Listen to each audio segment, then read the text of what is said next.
Some call me Steve, Dad, husband, or friend. Others might call me boss, coach, or mentor. Today you can call me the Leadership Hacker. Thanks for listening in, I really appreciate it. My job as the Leadership Hacker is to hack into the minds, experiences, habits and learning of great leaders, C-suite executives, authors and development experts so that I can assist you developing your understanding and awareness of leadership. I'm Steve Rush and I'm your host today. I'm the author of Leadership Cake, I'm a transformation consultant and leadership coach and can't wait to start sharing all things leadership with you. So you join me on location today in London with best-selling author of 2 books, Turn the Ship Around and Leadership as Language, David Marquet. Really looking forward to speaking to David today, but before we do, it's the Leadership Hacker News.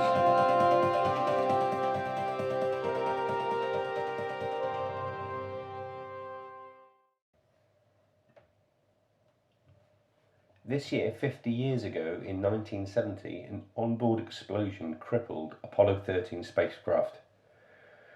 The surface module was damaged, forcing the ground crew and astronauts to abandon their original mission of landing on the moon.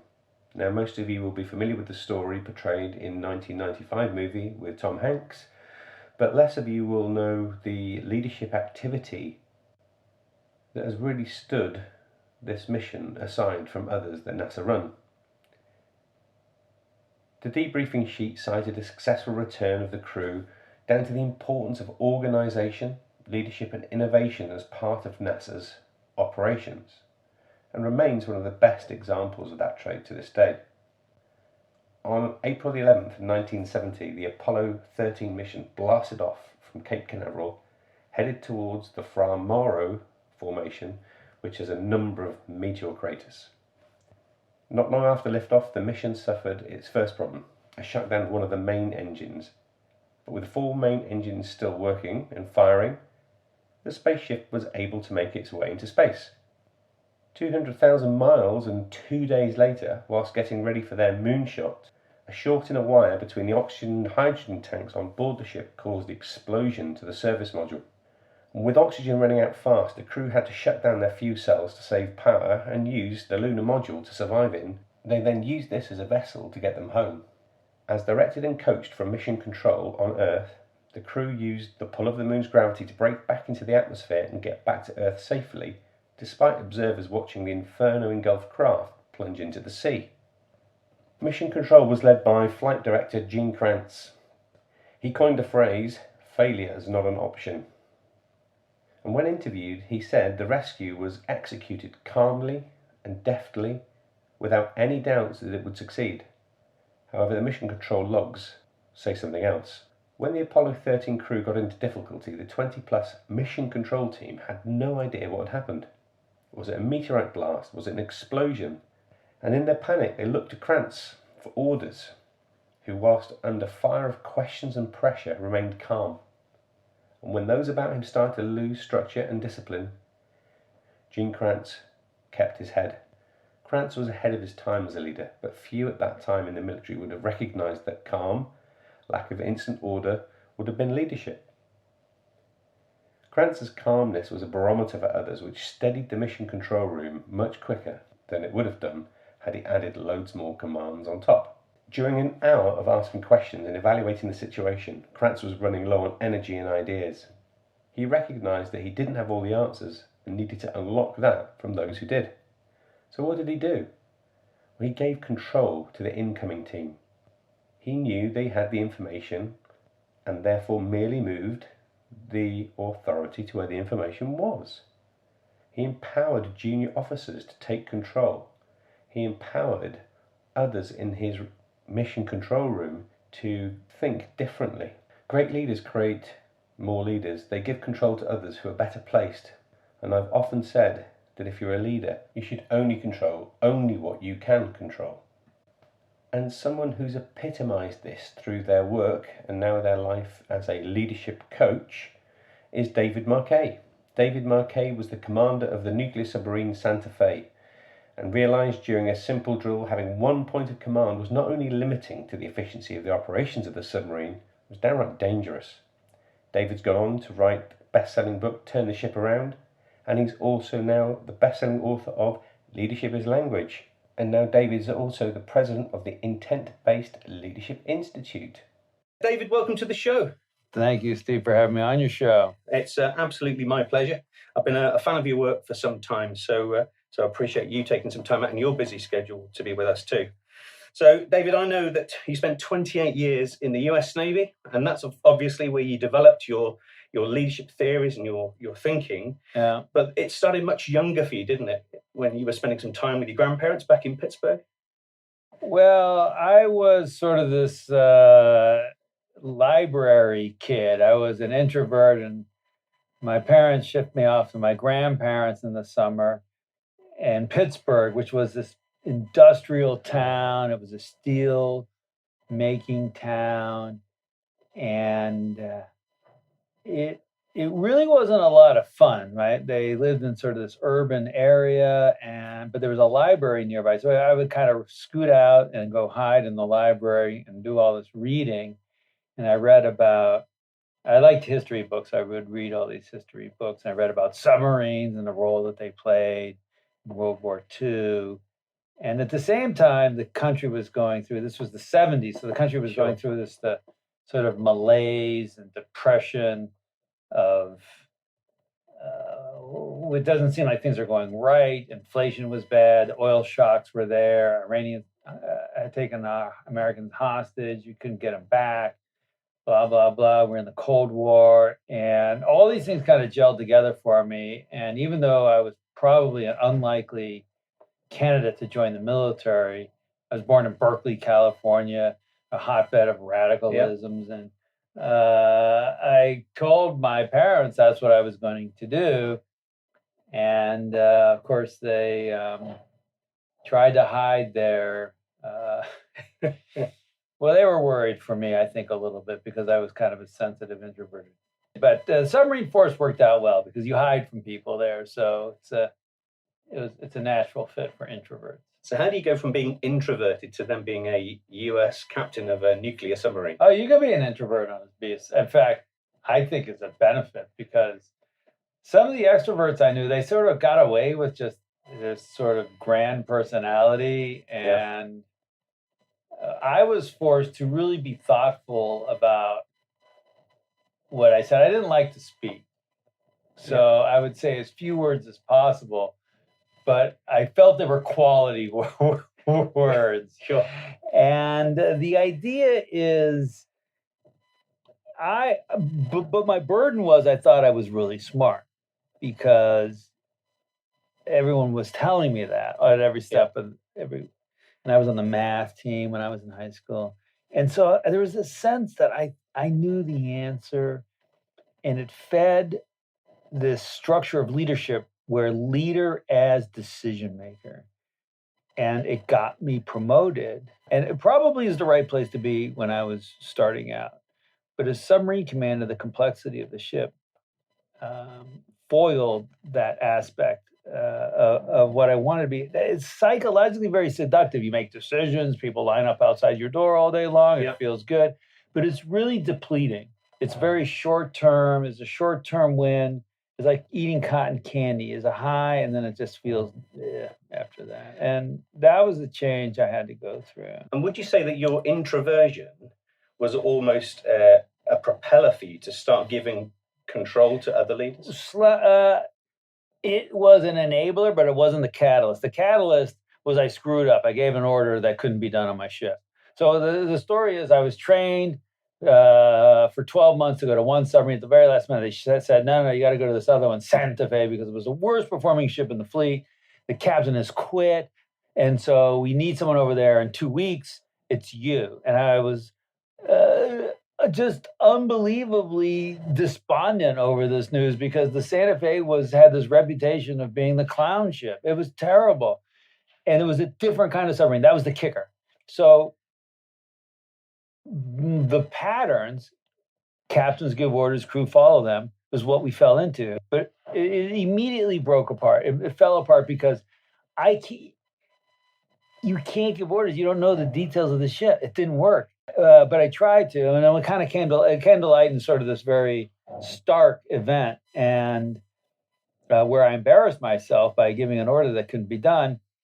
And I got the team together. Two things. Number one is, in the past, I said, I got to give better orders. That's the problem. If you give a bad order, you chide yourself. You say, no, I got to give. But now it's like, no, I got to stop giving orders. It's me giving orders that's the problem. Well, not the fact that it was bad. And then the second thing was, I wanted to tell the team, oh, you guys be proactive, you guys take initiative. But it's really you. You can only change your own behavior. Sure. And so.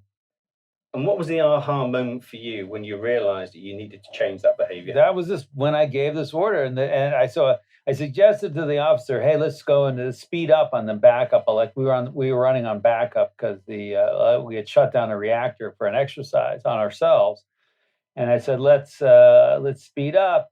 And he orders it second gear, and the sailor just kind of turns around in his chair and he looks with this quizzical, like, you guys are idiots look. And I said, what? He says, on the Santa Fe, it's a 1-speed motor, no second gear. And I looked at the officer and I said, did you know? He said, yes, sir. And he gives me this like really annoying smile. And I'm like, why did you? But we all know it's because you do what you're told. That's how it is. Yeah, we do the same thing everyone else does, which is like, I call it sprinkling the fairy dust of empowerment, but we don't really mean it because it's not structurally embedded in the organization. I'm going to tell you what you do, but fairy dust, speak up if you think it's wrong. This makes it hard to speak up. What do you think it causes people not to speak up in that environment, given your experiences? Why? Yeah. Because you've erected speed barriers. Because sometimes it's very subtle. So, for example, let's say you raise your hand, and I say, "What is it?" It sends a signal. You're really annoying us for slowing the thing down. We also have inherited from the industrial age this idea of obeying the clock and continuing the production line as long as possible. So in that environment, anyone who stops the production line is a problem. They're creating waste because they have idle time. And so there are huge cultural barriers, and the team doesn't have the tools.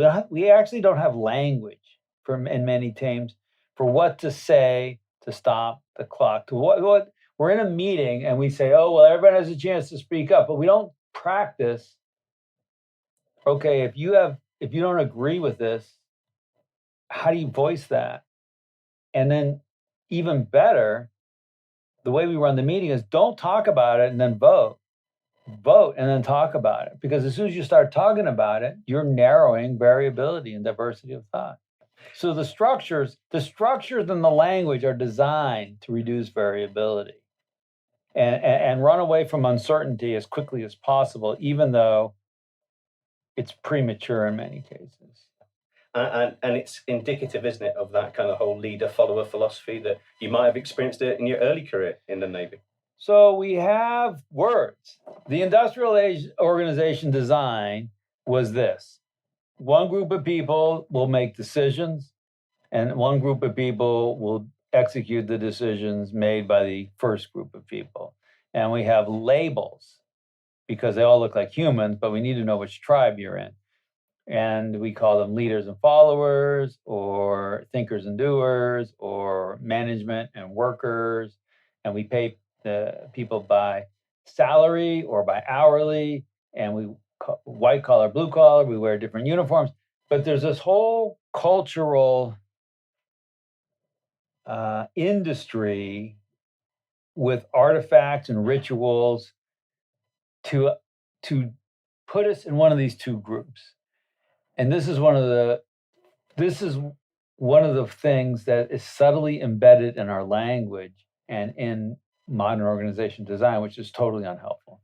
Yeah, and you talk about this in your new book, Leadership is Language. Yeah. And you give the types of behaviors colors, don't you? Just tell us a little bit more about that. Yeah, so as an author, you have to create a new term. No one gets credit for just, there's a bunch of great ideas. Aristotle said everything. Let me reiterate them. But so I call them red work and blue work. So the doing work is what we call red work. Red being typically the color of focus and action, and blue work is the color of creativity. And the difference is in red work, I want to narrow my perspective, but in blue work, I want to broaden my perspective. So I'm using my brain in two fundamentally different ways. And the industrial organizations solve the problem by not asking people to change. The thinkers were just do thinking, and the doers just did doing. And we didn't need the thinkers to do doing and the doers to do thinking. But now we say, let the doers be the deciders. So what we're going to do is say, this group of the organization at the bottom, who used to just do what they're told, we're now going to pause and give them the chance to think and actually make decisions. But that requires them to use their brain in a different way. And it requires us, if we're in the leading group, to talk in a different way. And as leaders, it's our responsibility, isn't it? Because I guess through our language, we'll influence and either help new ideas and creativity, or we'll stifle them. You can only control yourself. So when you say, oh, well, this person doesn't speak up, it's really frustrating working with them. The unhelpful behaviors that go give them a lecture. Oh, can I give you some feedback? I.e., can I get permission to be a jerk? You really need to speak up more.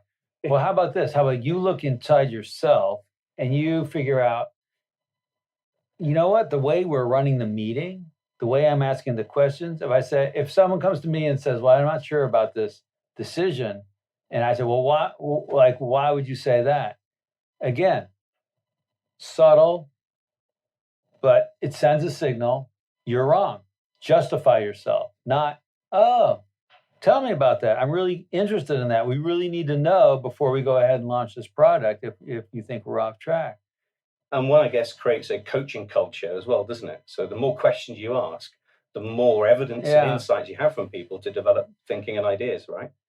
Yeah, so it's dicey because I do think that teaching isn't telling, and we can take moments to teach people. I think what happens is leaders don't do the hard work of building a decision-making factory, putting structures in the team so that when the team has to make a decision, or a person who owns a decision, that the decision is going to consistently come out a quality decision, i.e. it's going to be help the organization do something and learn something. And so if you don't do that, then what happens is I'm getting sucked into being the decision maker all the time. So I have to then evaluate and approve all these decisions.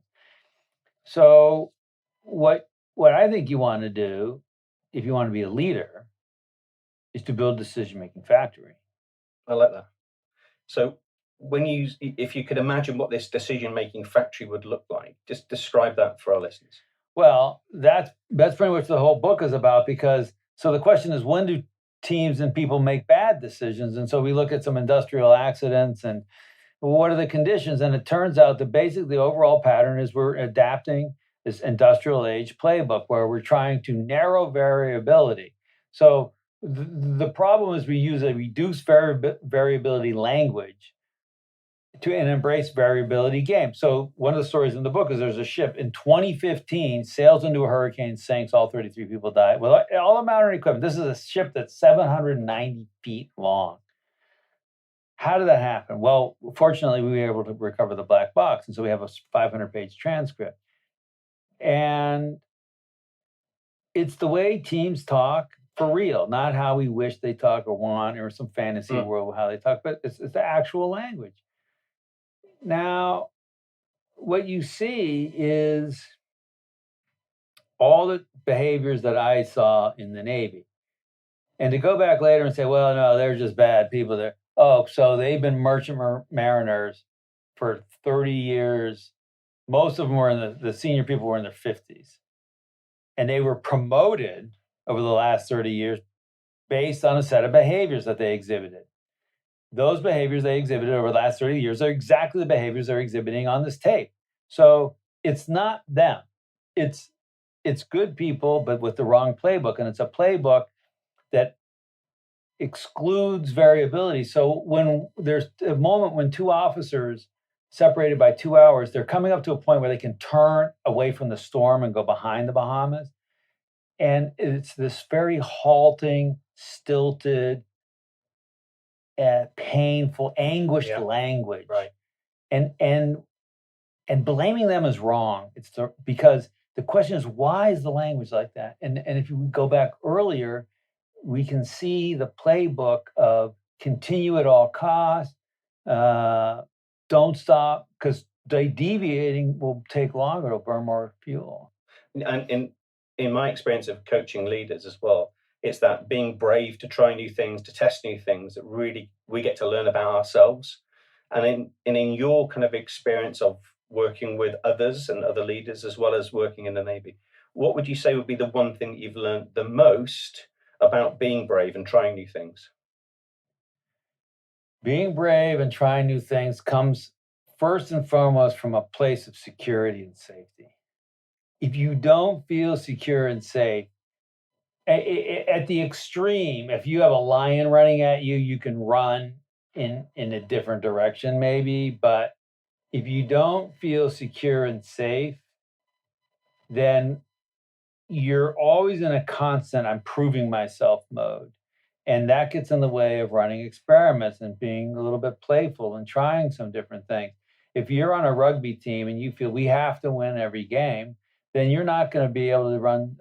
You're not going to be able to try different things. You can try different combinations of players. Right. And then when you get to the final tournament, you'll have just done what you did versus another team, which maybe took some more. They will know better. There may be a better way of setting up your players, but you will never know it. But it might be worse. So if you try it and then you lose one game, how do you respond to that? Oh my gosh, everyone killed themselves. It's so dreadful. Like, no. Yeah. So across your new playbook, you've got 6 plays that you refer to. Yeah. And there's some really intriguing things in there. You have a principle in there called complete, not to continue. Yeah. So tell us a little bit about that. So in the industrial age, imagine you're on an assembly line making cars. So there's a cost to tooling the assembly line. Once the deciders just figured out the quote optimal way or an optimal way, we don't want downtime. Just keep going. And so every day feels like the next. And there's never a moment to pause and celebrate. And there's never a moment to reflect on is making cars the right thing? Is making internal combustion? So like, why did Elon Musk have to come from left field to build the viable electric car? Yeah, I know there were some electric cars in the traditional auto industry, but they really never did anything. And it's because we just continue. We make cars with 4 wheels and internal combustion engines. And so there's just not pause and reflect. If there's no complete, there's no pause and reflect. So what we want to do is say, you want to treat strategy like a hypothesis. Hey, here's what we're going to do. We're going to do it for 5 years. We know the world's going to change. I mean, 200 years from now, who knows? So now, isn't habits, though, good for discipline and creating that routine and consistency? Yeah, so when you do your thing, get into the habit. So for example, let's say I start a yoga program. I like to do a 20-minute yoga program in the morning. I said, well, I don't know how I'm going to feel about it, but just thinking about it's not going to answer the question. I have to actually do it. I can't just do it twice. Okay, so let's do it. I'm going to do it for 100 days in a row. Then I can ask my wife, hey, do I seem calmer? Do I feel more in control of my life? How do I feel about this? Is it worth the extra 20 minutes that happens in the morning, which is a busy time for most people? But you don't want to do two mistakes I see. One is I'm going to do it twice and then I'm going to evaluate it. And the other mistake is, I'm going to start doing yoga, and you don't put an end point, and then it's just forever, and then it feels heavy and burdensome. So the other one of the 6 plays that really intrigued me, and also something I experience a lot too in my world, is that People seem to shy away from emotion, but it's emotion what really drives behavior, right? For people to make decisions, all decisions are emotional. All decisions, we can do all the rational work we want, but at the end of the day, they're going to pass through a little emotional circuitry in our brain. And you know this. Who am I marrying? Where am I living? Which house am I going to rent? It always at the end says, the spreadsheet says this, but I can see us living here. Yeah, people want more sure than not sure, don't they? In their world too. Well, they want certainty, but I think there's an emotional component to decision. Well, we know it. I don't think it. We know it from science. And so so in the past, I didn't care about your emotions because you were just a doer, and I didn't need you to be self-reflective. So if you had a screwed up emotional life, it didn't cost me anything. But first of all, it's immoral. But the second thing is, if you want to get the doers, let the doers be the deciders, which is going to be better for you, the company, and the people who are doing the work, then we have to have healthy emotions. And healthy emotions only come from feeling like a human being. And so that's why the last play is connect, and it kind of underpins everything. That this idea that until you feel a sense of connection, I don't need to agree. The connection is not a trivial, hey, what'd you do this weekend? And it's not, I agree with everything that you say. I don't want everyone from one party and one company. That would definitely not work. That would violate the diversity thing. But connection is, I actually give a shit about you at a deep level, meaningful level. Right? I want you to be successful in your life. And because once you have that, if I need to go to you and say, you kind of showed up like a jerk in that meeting, it doesn't sting. If I deep in my heart, I believe and I feel that you really love me and you want me to succeed, and I want the same for you. So it comes across as an embrace, not a stick in the eye. Really powerful, isn't it? Really emotional too, when you make that connection. And listen to me. I'm a submarine commander. That's the last place you find emotions. And did that change though when you were on board the Santa Fe? Yeah, I think we did. If you asked me on my last day, I would have said, "Oh yeah, we did really, really well. We made such a big change." I think now we made a change and we did well, but I think there's so much more we could do.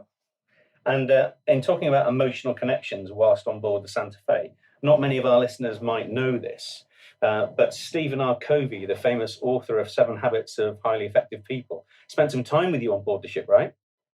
Yeah, and that was a magic day. His book had a huge impact on me and my life, and he helped me understand what we were actually doing by putting it into words. And I was very sad when he passed away a couple of years ago. Sure, and he cited you actually as being partly responsible for his 8th habit, and I think I just wondered how that felt when you'd heard that words from somebody with such a broad experience at that time. Well, that was amazing. And when he was on the ship, he said, "This is amazing. It's the most empowering place I've ever seen. And I'm going to write about you in my next book." And I was like, sure, right. And then sure enough, a couple of years later, here comes this big box of books. And I'm like, no way. So. And did that inspire you somewhat to put pen to paper yourself? He told me, he made it, yeah. Plus my wife told me I needed to do it because I was, after I left the Navy, I really wanted to tell the story, not like here we were, how great we were, how great was I, but by doing this, we ended up creating so many more leaders, and they've gone out and had much better lives. That's great news. It's awesome stuff. And Dave, just to finish it off, could you just give us your top leadership hacks? Steve, my top leadership hack, start your question with how. How sure are you? Not are you sure? When you're running a meeting, a decision meeting, vote first, then discuss. David, thanks ever so much for spending time with me. Really grateful. Good luck with Leadership is Language. Thanks, Steve, for coming into town and doing this in person. You're very welcome. Cheers. And if you'd like to learn a little bit more about David and what he's up to at the moment, check that out in our show notes, but also head over to davidmarquet.com and Intent Based Institute. I genuinely want to say a heartfelt thanks for taking time out of your day to listen in to. We do this in the service of helping others and spreading the word of leadership. Without you listening in, there would be no show. So please subscribe now if you haven't done so already. Share this podcast with your communities and network and help us develop a community and a tribe of leadership hackers. And finally, if you'd like me to work with your senior team, your leadership community, keynote an event, or you would like to sponsor an episode, please connect with us via our social media. And you can do that by following and liking our pages on Twitter and Facebook. Our handle there is @LeadershipHacker. Instagram, you can find us there at @the_leadership_hacker. And at YouTube, we're just Leadership Hacker.